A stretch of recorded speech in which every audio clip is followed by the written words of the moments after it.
Colorado is witnessing some opposition to continued growth, defined by traffic congestion, lack of affordable housing, the impact on the environment, and critical infrastructure needs. What is your political philosophy to balance economic prosperity with concerns about growth? And Walker, you're up first. Well, I think that we're not going to have the sustained growth we want to have for Colorado's future unless we fix our infrastructure needs for the long term and unless we provide more attainable housing. And I use the term attainable versus affordable because what may be affordable for somebody in the metro area may not be attainable for somebody on the western slope or in Pueblo. And first of all, I would make sure the Governor's Office of Economic Development started listing locations in rural Colorado for businesses to relocate. We need a holistic approach to economic development. We need to fully fund our broadband initiatives as more people seek to telecommute so that moms don't have to take their kids to McDonald's to complete homework assignments in rural areas of Colorado, and we can have more people working from home. And we need to have a Colorado economy that promotes jobs. In terms of affordable housing, I do believe that we should look at whether we have actually fixed construction defects litigation with a right to cure over a 90 or 120-day period.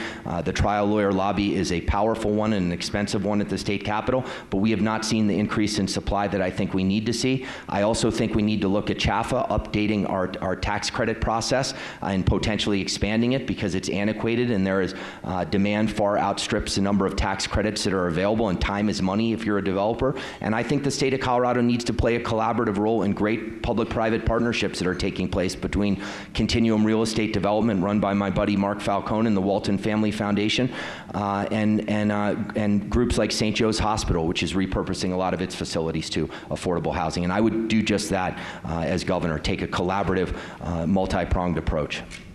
Thank you. Jared? You know, I think this is really the key challenge that we face is how can we make this growth work for us rather than against us. And that means works for you as an individual who lives in our community. It means works for your business. Because growth is a powerful mechanism, and believe me, it's much better to have growth than not have it. I mean, I know representatives that serve, areas of Ohio or Pennsylvania that feel like they've been left behind, and by the way, there's areas of Colorado that need more growth that we need to direct capital to.